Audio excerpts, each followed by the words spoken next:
Hey guys, what is up? It is me, Pagey, here once again with another video on Superman and Lois, and this is going to be my review for the finale for Season 2, Episode 15, otherwise entitled Waiting for Superman, and oh boy, this episode and this finale and just one particular moment has opened up one hell of a can of worms that I think will be discussed probably the entire off-season leading into next season because, man, you knew it was going to create discourse, but I think it was when people thought it was going to land on one certain thing and they were predicting the discourse based off that, but we sort of got another outcome. But we'll talk about that when we get to that. But of course, spoiler alert, if you've not watched the episode in the finale, go away, come back to this video later on when you've watched it. But if you have watched the episode and you're watching this video, of course, why not let me know in the comment section down below your various thoughts, opinions, obviously theories going to next season as well based off how things end, as well as your reaction to that one particular scene with about like 15 minutes to go or something in this, maybe 20 minutes to go or something in this episode. I'm very curious to hear like people's reactions around. And of course,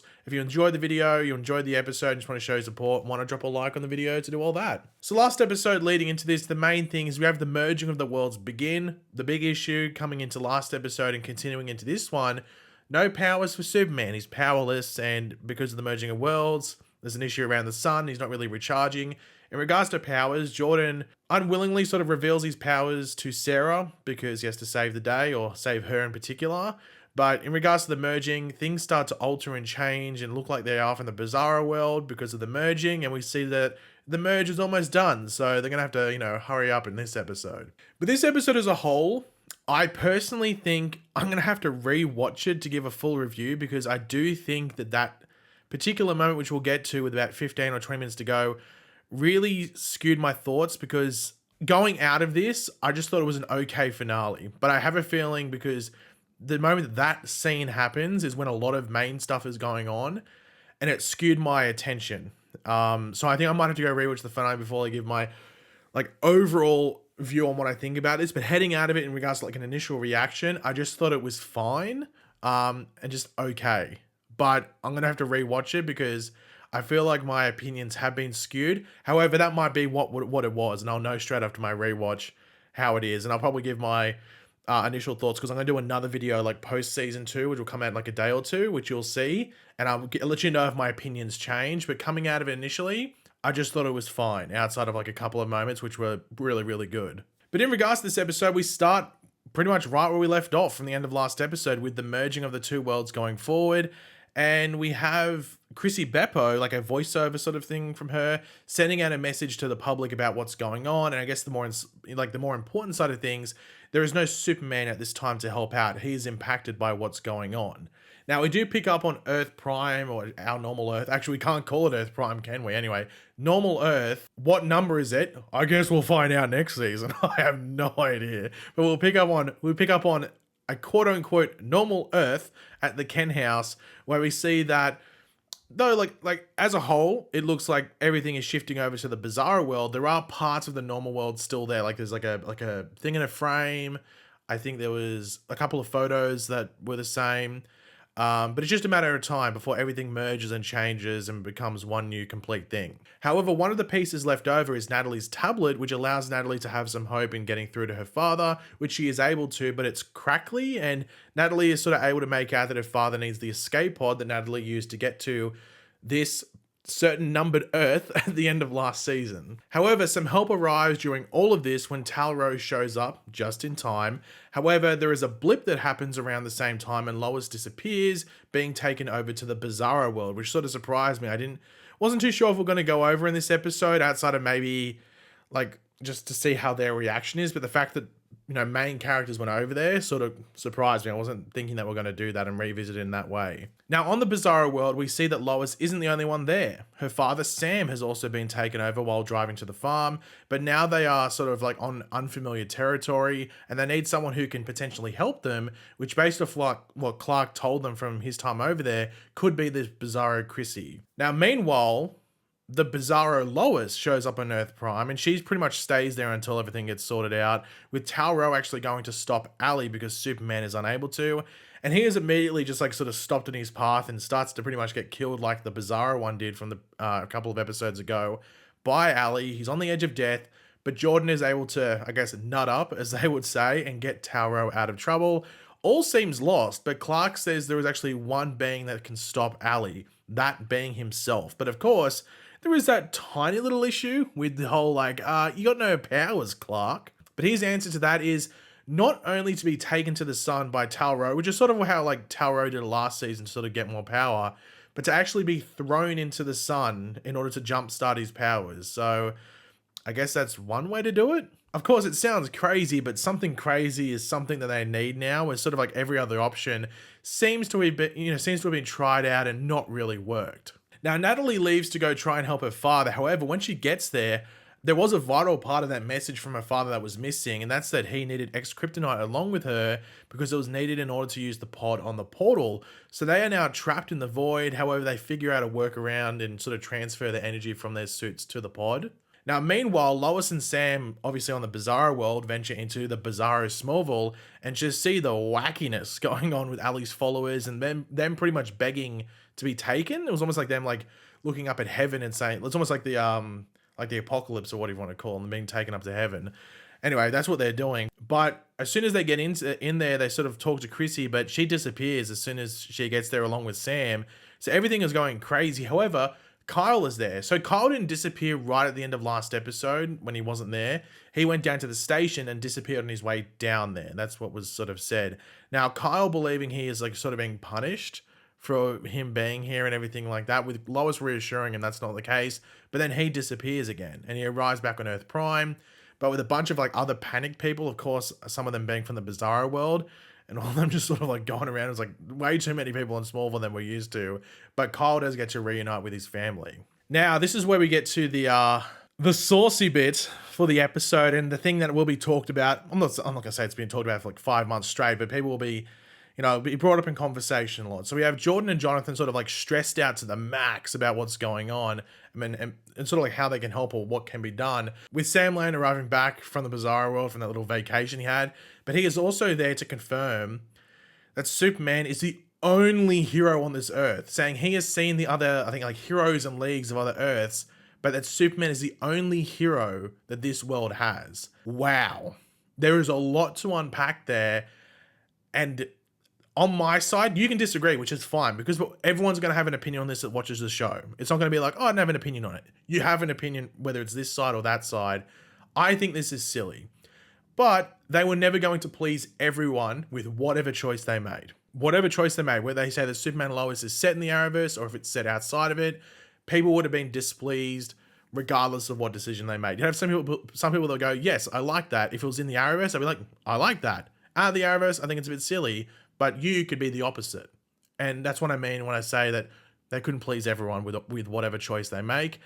And I think they knew that. I'd be surprised if they didn't think that, if they didn't know that. Like, so they went with whatever choice that they felt, this is what I think at least, they went with whatever choice they felt allowed them to make a better show in their opinion, or more importantly, gave them more freedom, which it does. And I think the main reasons for that, it's not a knock on the show, but Supergirl existing for 6 seasons and really early on, like I'd say like the first 2 or 3 seasons, heavily using Superman villains, especially someone like Lex Luthor as well, was always going to make Superman and Lois's job harder, especially when they get 3, 4, 5, or even like maybe even 6 seasons deep, and you've had Supergirl use a lot of these villains. So sort of wiping that off the board gives them more freedom, even though Superman and Lois as a show sort of twists around the villains anyway. You're not really getting a classic interpretation of a certain villain. They're sort of like twisting it. Like this season was Parasite, and they only say Parasite a couple of times.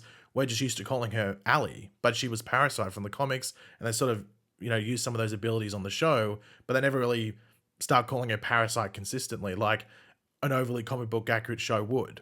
And that's not saying Superman and Lois isn't comic book accurate, but in regards to the villain side, they just put a bit of a twist in their own take on it. However, this doesn't mean that like Superman, and this is a big discussion people are going to have, but I think this is the right way to look at it, maybe. This doesn't mean that Superman can't appear on The Flash or something next season if they want to use him.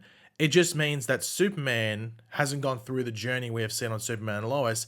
And most likely, if he showed up again on The Flash, I guess he'd be in the old suit, I think, maybe.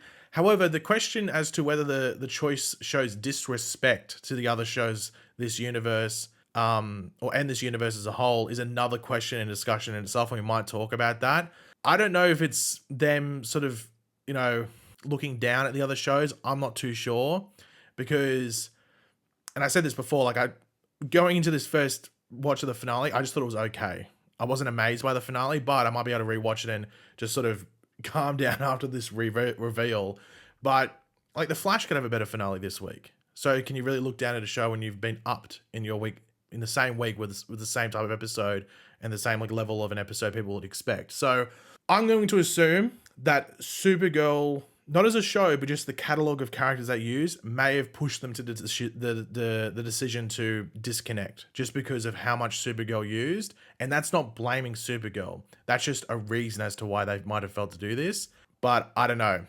Most people I've seen online are giving this an L decision. However, there's still a good amount of people that like the decision. So as I said, regardless of what the decision is, people are going to be angry at it regardless. So we'll see how it plays out. Probably lucky they're not on Comic-Con. Superman Lois isn't doing Comic-Con this year because I'm sure there would have been a lot of questions around it. But we'll see how they go about things next season. And it would not surprise me at all if we see characters upon characters that appeared in the Arrowverse before maybe be referenced or even shown next season as well as season 4, like a Lex Luthor or something like that. Do not be surprised if that happens. But anyway, back to the actual events of the episode. Tal-Rho does take Superman to the sun with him being chucked in like a ragdoll and emerging supercharged, just like super OP, emblem glowing as if he was literally filled with the sun's energy. Just completely destroys Allie as if like she's nothing, separating the two versions with him stomping the yard. That's probably the best way I put it, when he gets down, and separating the two worlds, saving the day, saving everyone involved. Now, Smallville has a like Miracle Monday celebration, just sort of celebrating, I guess, like the relief and positive outcome of what just went down. We do see Clark and Lana make up from what's been happening since the reveal of his identity, and they just promise to be like more open and honest from now on. And this sort of follows on to a scene where Chrissy follows on from like the proposition for Clark to work at the Smallville Gazette, bringing up his work history. However, Lois decides to tell Chrissy that Clark is Superman in order to not be like hiding the truth or concealing the truth constantly anymore. And this obviously follows on from the Clark and Lana chat about being open and being honest and all that. And this continues where we have Jordan and Sarah even have a chat post Powers reveal, and they just sort of agree to have like a bit of a soft reboot, a bit of a refresh is probably the best way to put it. So you'll just see them rebuild, I guess, going into next season. Now, Jordan and Jonathan get some pretty sweet trucks from Tal-Rho as a thank you for what went down in the finale. So I guess you could say that Tal-Rho is the fun and cool uncle now. At least Jordan and Jonathan will think that for the short term. Who knows if he messes that up anytime going forward. But in regards to Tal, we see that he is on the Bizarro world, living it up.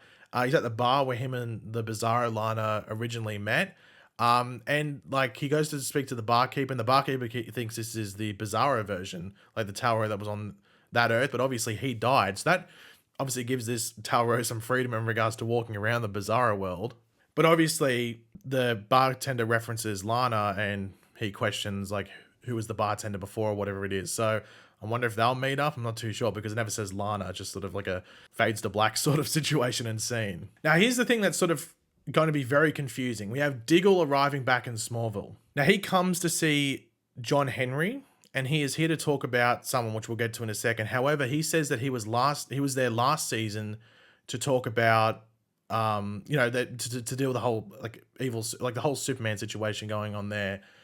And in that season 1 scene, he talks about not only Oliver, Queen, and Crisis, but he says Oliver and they or something. Like he references they as if like the other heroes. So that scene heavily insinuated that was Earth Prime. But then Sam Lane's chat says, oh, Superman was the only hero on this world and everything like that. So this is the same Diggle, but the season 1 references don't count. The Diggle appearance, I think, really confused the explanation from Sam Lane, and I think puts an even bigger question mark on this decision and whether it was the right choice. Because I think at the end of the day, a lot of people are calling this a lazy choice. That's the term I'm saying a lot, and I use that as well. As I said, we'll have to wait and see how it goes forward. But regardless of that, Diggle's there, and we knew Diggle was coming to set up the season 3 villain. Now, he's here to talk about Bruno Mannheim, otherwise known as the head of Intergang. And more importantly, we learned that Bruno Mannheim was the person who killed this Earth's John Henry Irons, and Diggle wants to find out why. So Intergang, or more specifically, I guess Bruno Mannheim, is one of, if not the, season 3 villains for Superman and Lois. So there's the tease. We'll talk about Bruno Mannheim in another video and break down what was going on. If you read the Earth Prime comics, you know that Bruno Mannheim showed up in those comics. So yeah, there's a bit of a connection already there, so they might go back to those. And you can argue, well, those comic series were called Earth Prime, and this show is not meant to be set on Earth Prime. Those comics were relevant to this particular shows, regardless of the series being called Earth Prime. So the event in that comic of Superman and Lois is still relevant to the show. It wasn't necessarily pinning it on a certain Earth, regardless of the comic series title. But to finish off the season, we have Clark and the family going on a vacation, an ocean vacation to be more specific, but there's a bit of a twist because we see Clark relocating the Fortress of Solitude into the ocean into a more comic accurate look. And funnily enough, it sort of looked like what it did on Supergirl, because the one in the show, right, like that we had before, was just sort of like in a cave, sort of like in the Arctic, but it wasn't really Fortress of Solitude like, not really. But the one now looks fully comic accurate, but so did the one on Supergirl, sort of, so a bit funny. But yeah, overall, like, I enjoyed parts of this, and as I said, I'm definitely going to have to rewatch it, because as I said, I think that Arrowverse reveal and just sort of the confusion and just sort of like, doesn't feel like it was really thought about too much before making that decision. That whole part sort of like warped how I was feeling about it, so I'm definitely going to have to rewatch, and I'll let you know in my next Superman and Lois video if my opinion changes. I just thought it was okay, but the Superman portion of this episode were great, and I thought they resolved everything they needed to resolve. I think everything did, even though you could argue it was like almost like a montage, it was like scene after scene after scene. You could argue some of it could have been done earlier, but there was so much mayhem going on. I don't know how you could have done it earlier. So I think that's a weak criticism, though I've seen some people saying it. So yeah, I thought it was fine, but my opinion could very much improve after a rewatch, just because, as I said, I think my views were warped a tiny bit, but I did like the setup going into next season, and it makes you wonder whether Diggle's going to recur, because Diggle wants to find out through John Henry Irons. So will they work together? Will that be like a subplot with John Henry Irons and Diggle working together, but it's this alternate Diggle? I don't know. I think maybe, or at least for the early parts of the season, that might be happening, or Diggle might recur like every 2 or 3 episodes. John Henry Irons might go meet him and update him and work on stuff. And then it'll later involve Superman and maybe Lois as well. So yeah, and that makes me think that we're not going to be in Smallville too much, because it can't keep happening where, oh, everything's conveniently placed within Smallville. I think we might be heading out to like Metropolis and stuff going into next season, hopefully. So let's see what happens. But yeah, looking forward to that stuff. But yeah, guys, thanks for watching. Hopefully you enjoyed the video. If you did, be awesome, you could drop a like on it to show support and all that. Let me know in the comment section down below your various opinions on this finale, your reactions to the certain reveal that we talked about and all that. Always curious, especially in regards to that certain thing. And yeah, if you're new to the channel, make sure to subscribe, and I'll catch you guys later. Goodbye.